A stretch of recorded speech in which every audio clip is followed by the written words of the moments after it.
Hi, my name is Ember Kelley, and I am the Director of Religious Education at the Fourth Universalist Society in the city of New York. Welcome to the Fourth U Dimension. Today's podcast is a special episode of our Getting the Message series. Today in our service, we had what is called the Question Box Sunday. This is an annual kind of exercise in our service where the minister and a member of staff get kind of put uh, under questions from the audience. And so we had a chance to really have some great dialogue in our service, and we're excited to continue that in our podcast today, as well as in the YouTube video version as well. So we're excited to have you here. Reverend Schuyler is here with us as well, and we are going to reflect on the experience of having to take the questions in a digital setting, as well as answer some of the questions. So, Reverend Schuyler, how did it feel? I felt good. I always love this service. It's one of my favorites every year. I'm always impressed and excited to see what the questions are, and always a little bit nervous as well because we don't see them ahead of time. But people, there's always good questions that people have to answer, and certainly online was different because we don't actually see you while you are listening or answering them. But I hope that it was a meaningful experience for those who were there, and I'm glad that we can talk about uh, it more in the podcast because we can get to all your questions. It was definitely an interesting first timer. As I joked, I think, I was hoping for, what was your favorite color, which by the way is purple. I was hoping for some nice Noted. like softballs, like thrown my way, just gentle welcome to fourth questions. But no, I got hit with some tough ones right out the gate there. But I wasn't, too surprised that people also were interested about something as practical as what does going back look like, and that was not a surprise, but it was good to get to discuss that in the setting of the whole congregation. Um, so we have a few rapid fire questions as well as then some more meaningful questions to dive into. So the first and most important question: where did monster trucks come from? Who invented them? This is one of the hardest questions offered by one of our kids during our time for all ages. It's the hardest because I didn't know it, so I had to go to my friend Google, and it turns out that the first monster truck was created by a man named Bob Chandler in Pontiac, Michigan. The first monster truck show was held in 1982, so they're really not that old. I mean, it's about 40 years old. Next year, I can say that now in 2021, it will be the 40th anniversary of monster trucks. So look forward to that. Certainly, Fourth U can have some kind of celebration um, for that. A lot of monster trucks in New York City, of course. I do look forward to that. And I guess the other question from our kids was who invented telescopes? It turns out that they've been around for a while, and I was going to guess someone like Galileo or something. But it turns out the inventor, according to Bing, because I like to be different and use a different search engine, is Hans Lippershey, and he is the inventor of the telescope, which has been used by lots of scientists throughout the ages. I will say, looking back at our multi-generational service, we also had your and I's favorite question, which is why are there doors everywhere? Um, this one still keeps me up awake every night. Have you come to any revelations about why there are doors everywhere? It's a really tough one. It feels like it's a good dreamlike question. Why are there doors? There are doors everywhere. And I think, if you want to be theological about it, I think you can talk about how we are constantly moving from one place to the next. There's always beginnings and endings, new stages and old stages. And in some ways, doors are a very hopeful thing because you're never trapped. You can always go through another place. And so in that way, doors represent um, new chances, new beginnings, represent change. And I think even in our homes, doors represent transition, and we can use our doors to go from different places in our home, and that can often represent changes in mood, changes in experiences. Different rooms in our homes and the world represent different things, and so doors allow us to have the freedom and the power to make the choices for ourselves of what we want. Well, and as somebody who had the chance of experiencing a few different cultures, one of the things I actually did notice was doors. In Vietnam, nobody had like a peephole on their door to like see who was outside. Um, instead, most people had like maybe like a secondary security door or a screen door, usually not made out of screen. But that they would have their main door open and have this other door on and locked so that nobody could just come in really easily, but so that there was a breeze, so that people could like, stop by and say hello. Um, and I was like, wow, this is different. So doors are also a cultural difference. Um, Yeah, that's really true. It reminds me of this of windows actually, and the differences in windows. I remember traveling to California when I was in college and staying in a place that windows didn't seal. And coming from the Midwest, the idea of having a window that just kind of is like hanging there was super weird. And then I realized that probably in parts of California and other places, the outdoors is not hostile to you. It's not out to get you. You're not in danger of getting maybe a ton of mosquitoes or sub-zero weather that's going to freeze you to death. And so I think it also connects us to our environment, where doors go to, particularly indoors and outdoors. How we see those places we consider home versus what is not home. Relating to doors, one of the youth brought questions from the service that I think that everybody, all the adults, seem to be like, oh wow, that's one that I think about too. Was brought by Opal. If there's an opportunity, so like if we have many doors in front of us, how do we weigh which door we choose? How do we consider our opportunities? Yeah, it's a great question, and I'm gonna be a little bit more coy than I would like to be, because it's hard to know without the actual circumstance, right? I think for most of life's big decisions, we have to weigh the circumstances. There are times when it is completely appropriate to make a decision for ourselves and ourselves alone. Sometimes we have to, because it's about protecting ourselves or self-preservation, or simply allowing ourselves to pursue what makes us happy. Other times, though, doing that is actually a selfish decision, that we are prioritizing things that aren't our needs, but maybe our wants, over things that are really important for other people. And so I think for me, when I look at making decisions for myself and also for others, I try to ask myself what are things that I need and what are things that other people need, and what's the difference between a need and a want. So if I need something in order to be alive or to be happy, that's very important for me to make sure I get that. And that's true for other people too. But if my need conflicts with someone else's want, then the need wins, right? And that's true vice versa. If someone else's need conflicts with my want, I need to learn how to, step back and respect what they need, and support them in that. So that's true with like personal decisions, right? So if we're in a relationship, if our parents or our children need something, right, just because we have a preference doesn't overwhelm that. But it's also true with society, right? Like someone who wants to have a yacht is not more important than someone who needs food. And our society will often prioritize people who have the power to get their wants fulfilled at the expense of those people who don't but have really true needs. So it's very important for us to distinguish between needs and wants, and make sure that the needs are made more important. I think when I heard that question, two of the things that really popped to my mind, and you hit on some really great stuff there, was a like trusting our intuition. I think like our society very much uh, focuses on logic and on like we have to make the right decision, and that often kind of devalues like just going with what feels right.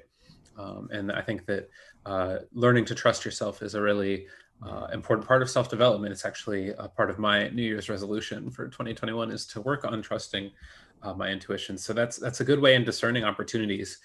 But I think that you were right that sometimes it isn't like that we just have a million amazing doors in front of us. I know when we were living in Vietnam and the coronavirus hit, and suddenly we have the opportunity to flee at the advice of the State Department, and our other option is to stay there and not know if we truly will ever be able to leave. This is the opportunity presented before us, and it didn't feel like a good opportunity. It didn't feel like that there was a best opportunity. It felt like we just had to make a choice, be okay with that choice, and stick with it. I'm happy with the decision we did make, and everything worked out well in the end. But I think that sometimes as you mentioned, like that's not always like, wow, here's just a million great and amazing opportunities. We just have to choose the one that seems the best, and we just have to be okay with the choice we made sometimes. Yeah, I think that's really true. We have to let ourselves rest in the decisions that we make, often, because it's easy to devil ourselves with what ifs and could haves, and oftentimes we just do the best we can in the moment that is given us. And assuming our heart's in the right place and we're doing our best, there is no book of life that gives us the answers to every single challenge we face. So follow your heart, trust your instincts, follow love and compassion and justice. And if you have those things as your guiding light, you're going to be better off than not. So, speaking of needs, so here's a question for you, Ember. Yeah. To what extent does Fourth Universalist exist to serve the needs of its members, versus perhaps the needs of the community or the society at large, or some larger calling? How do we strike the balance? Right. I think that what immediately comes to my mind as I ponder that question is like in the life of an activist. I've done that work myself, like been very involved in activism, uh, and known lots of people that have been involved with it. But if you stay in that scene for a while, you see a lot of burnout, and I think that it applies to communities as well. Like it's wonderful, it's great, and it's important, and it's part of our mission and part of who we are to be reaching out and meeting the needs of society and meeting the needs of our wider community and of our world. But if we're not healthy ourselves, we're not going to be able to do that well, and we're going to get burnt out, and we're not going to do well. And if we're not getting educated about how to do that better, like then we're reinventing the wheel needlessly. So I think that Fourth U, as this community, that the both and that I mentioned in the service, that these aren't necessarily opposing. We can't do outreach work well if we're not also taking care of ourselves and our members, and making ourselves a more healthy community. If we're a more healthy community, I think that we'll be able to better be able to engage the world in regards to our mission. Yeah, I I think that is a very, very thoughtful response, and I would complicate the question slightly, in the sense that I think often when folks ask me about Fourth U doing things, so often what people mean is me or the staff doing things, and I would complicate that and maybe push back slightly on the notion that Fourth U is everybody, right? It's not just me and you, Ember, or the staff or the ministers or even the board, but it's everyone. And so if someone in Fourth U is asking, does Fourth U exist to serve the needs of the members? The answer is, do we take care of each other? Do we exist together, all 180 or so of us members, plus the countless friends? Are we there for each other? And the solution cannot always be, let's have someone do this for us, but how can we do this for each other? The congregation is there to serve each other, and it comes back to this question of who do we serve? Well, we certainly serve one another, but we also serve those who are not yet here.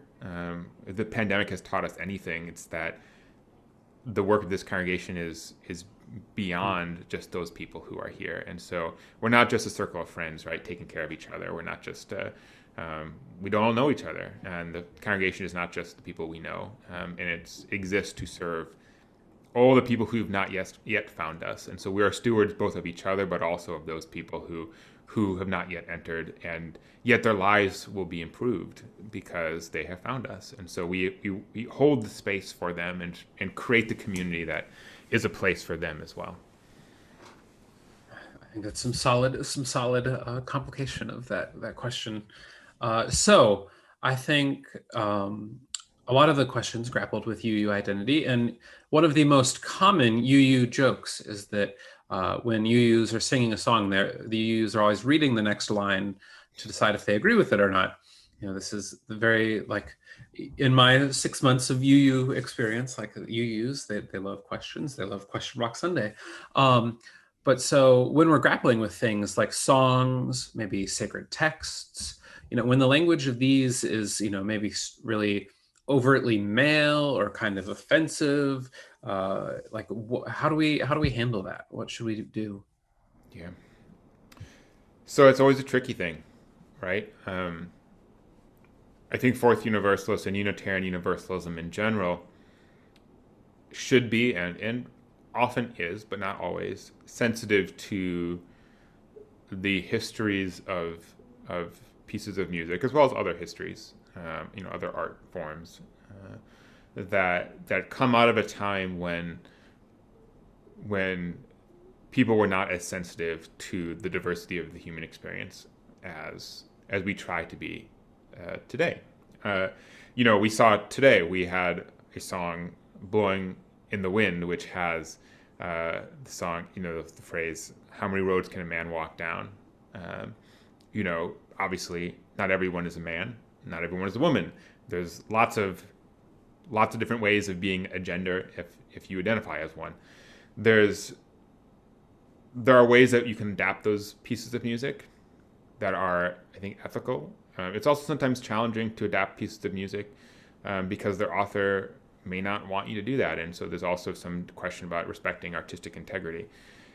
We try to take it a piece by piece basis. I know our music director, Sean Mays, works really hard to ensure that our music is accessible. We try to follow the larger UU positions on songs and when appropriate to change the lyrics. But oftentimes we've had experiences where authors of songs or composers of songs actually refuse to let us change it. So there was an example of this. This is not about gender, but there is a song called "Go Now in Peace," which is a UU song in our hymnal. It's not a UU song, but it's maybe it is. I'm not sure, but it's in the hymnal, and there has been an effort to adjust the language to be less God-centric, and the author has basically come out and said, I don't want you to sing that. I want it to be God-centered. Don't make it all pluralistic and UU spirit of life style of UU songs. I want the God in there. It's supposed to be about God, so don't change it to make it more palatable to your congregations. And so it's tricky, right? And so we do our best to balance all that stuff. But I would say, I guess in closing and ending all this, that we have to be really sensitive to it when we possibly can. I think it's okay to mess around with the words. We do this with even some popular songs like "Come Build a Land," which itself has some perhaps of colonial undertones to it, but also has languages of sisters and brothers, which has been changed to things like siblings in spirit or to get rid of gendered language. So when we can, we do. But it's hard, and it's also always, I think, a case-by-case basis.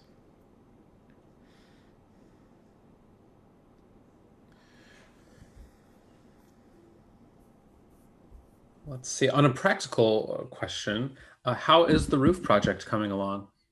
So the roof project is going along.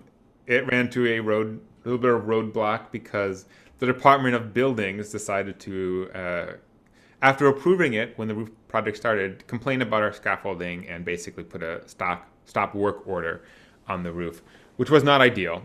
And in fact, part of it was not even ours. It was some of our neighbors' scaffolding that needed to be adjusted, and both situations were frustrating for all parties involved. But the good news is that the stop work order has been ended. The work has started, and now really it's just, if we have nice warm weather, it should be done soon.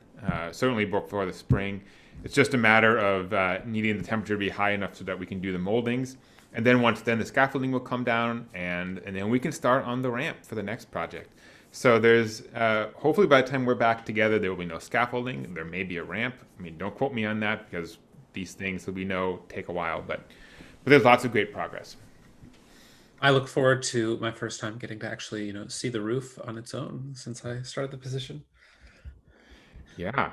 Uh, I can't wait for you to see it. And it should also be power washed in a really great way. That's our hope. So it should be, the building should look nicer even with the roof. Because the stone should be cleaned probably for the first time since it was built. So here's a question for you, Ember. Which is more important, or which comes first? Faith practice, the showing up to Sundays, the praying, the meditation, the singing, or internal faith? The sense of knowing kind of where you are deep down and then acting it out. So what comes first, or what's chicken and egg style here? The faith practice or the internal faith? Both and. But at the same time, like I suppose, um, the first thought that pops into my mind is thinking about being raised in the evangelical Protestant tradition, and it's very much like you can't focus on works, but at the same time, they're very, very centered on like you have to have these specific experiences to be saved. But I think that faith, if it has any level of personal ownership and personal meaning, to me necessitates some level of practice. Like I just have a hard time seeing what faith is if it's not something that you're like acting out in some way. Like, I think that yes, there is a deeply personal part of it, but like that personal then flows into you like wanting to get involved in certain things that bring meaning to your life. And so I think that to me, if I had to pick like which one came first, like that, like, I think as somebody who was also raised in like a faith tradition, like it didn't really become personal until I really made it my own through my own practices. So I think that practices bring that self ownership. Yeah, it strikes me when I think about when does religious understanding or or learning start. It comes with often children who are brought to services, are dedicated, are just sort of tag along because their parents make them, and perhaps from those experiences and those relationships that they develop in their religious home, they are prompted or encouraged or simply find themselves sort of submerged in religious life and practice, and then from that comes a, a nurturing of religious identity and understanding that may not have existed beforehand. So, and then I think they kind of reinforce each other, right? It kind of goes one to the next. Of a practice invites reflection, which invites sort of a practice and preferences around practices. And I think Unitarian Universalism, particularly for religious education, really works hard to do that because we are such an introspective and reflective faith where we really value people who think deeply about how they're feeling and what they believe. And I think the practices help clarify those things, but also spur deeper understanding because we feel through our actions what happens when our belief gets put into practice. So I think it looks like we probably have about like two that are little bit deeper, and then two that are a little bit personal. As a deeper one that looks like it, when it was submitted, was specifically aimed for you, I ask, Reverend Schuyler, what is your concept of God? I'm going to put some quotes around it since it has quotes in the question as well. Yes, quotes. Quotes around the concept of God is a very you thing to do. So thank you for that question. So I don't think I believe in God. I don't. If someone had to ask me to bet on it, I would say that God, in whatever form, is not something that I necessarily would bet on. But that said, I would say that the idea of truth being real, the idea that there is a reality that permeates the universe, is something that I find very appealing, and I would like to believe that there is right and wrong in some form or another, and that matters. So for me, whether it's a single God up there that has some kind of consciousness, or even sort of an underlying like moral grounding to the universe, I have no certainty about those things. I've never had a spiritual experience that would inform me or make or say like Schuyler, here is what it is. But I do think that for me, when I think about evoking God or talking about faith or a sense of the spirit, for me, it's an evoking and a living into a deep hope and longing for things to matter in some kind of transcendent, deeper way than what they just appear to be. So the idea that the love we feel for each other is not just the love of organic blobs that are born to this world and then disappear, but that there is something somehow more truly profound about that love, that the love that we feel is a reflection of a deeper love, uh, that the hope we feel, the longing for connection, for depth, the grief we feel when we lose somebody, that those things are not just what they are, material, but there's something that's more substantive to them. I really I hope that, and so for me, faith is not it's not a certainty. It is a longing for that, and it's a longing to live my life as if there is deeper significance to it, and knowing that when I do, the world is made more special. So it is not. It's not about being for me an atheist or a theist. It's about choosing to imbue the world with significance and believing that the world is sacred and that people are sacred, and not being hung up too much about the technical definitions of what those words mean. But for me, I know what sacred feels like because it's a feeling that I have. I know what love feels like because I have loved. I know what loss and grief and despair feel like because I felt those things too. And so for me, religion is a practice of putting value on things that are good and saying we should make sure that we pay attention and that this world is better off and we are better off when we make things sacred and elevate them to something that's beyond just the banal. And whether that's God or not, I don't know. Maybe some people describe that as their God, and that is a wonderful thing to do. But for me, I don't need that language in order to do that.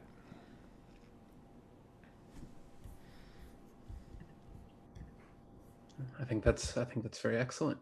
Well explained. Thank you. So I have one question for you, as from one of our young members, our children again, to loop back to them, is why are we born now versus before or later? The metaphysical question for you.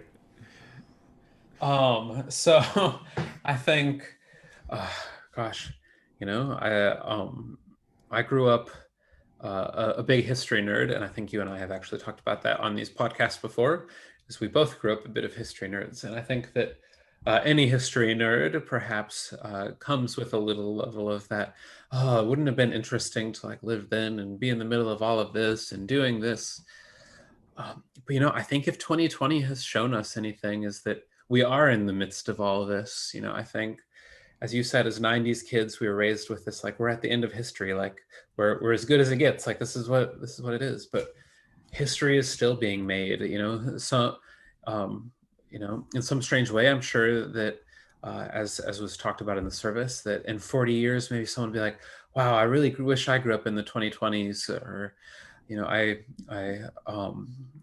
I've seen suddenly, all these people, like these younger kids being like, wow, I really love this like mid 2000s music. And like, while I have, great love in my heart for Fall Out Boy and Green Day and mid 2000s pop punk, like it's weird to me to think that like kids, like teenagers now are like, wow, I wish I was alive back then with this style.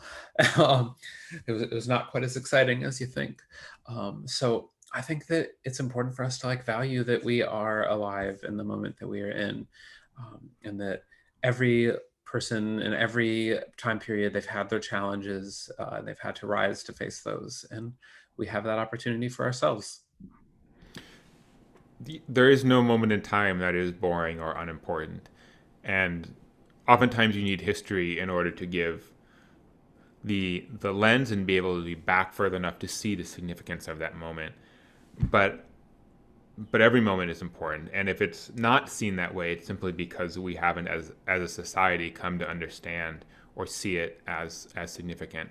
I remember, I feel like in learning about history, at least American history, thinking that basically everything after World War II was kind of boring and pointless. Maybe after Vietnam, we never really got much further than there. The curriculum always kind of petered out. But looking back at that time, like the post-Vietnam era, a lot of things happened that are so super important today. They're not all good, but this idea of the culture war is so powerful and so important, and we really, I think, need to understand those things. And we're in the midst of that right now.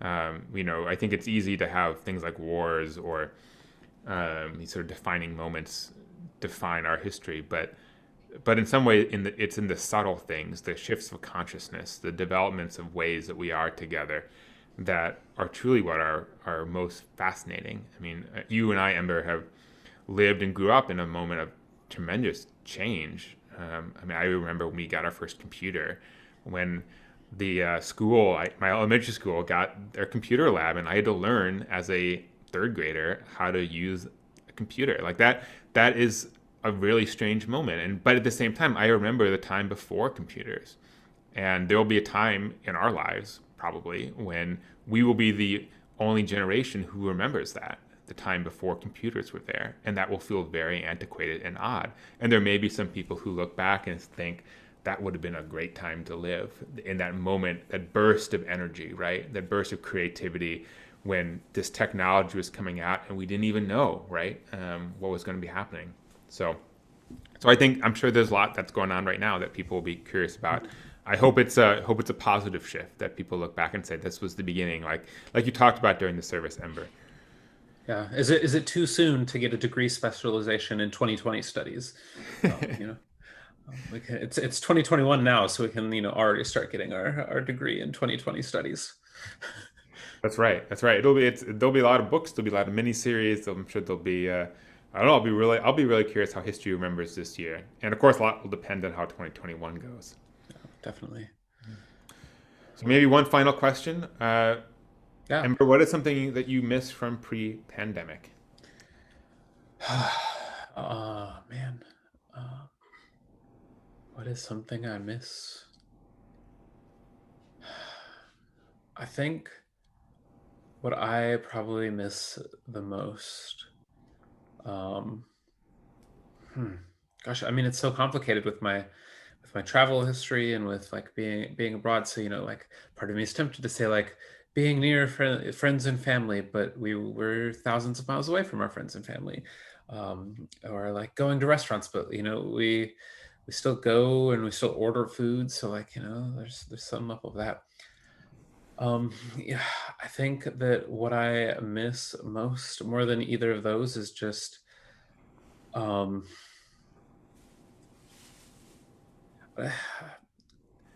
I guess I kind of miss the normal flow of time. Like everything just feels still, even after all this time, really surreal in terms of like that. I feel I really have to structure my weeks so that like there's any sort of like concept of what day it is, what's coming up.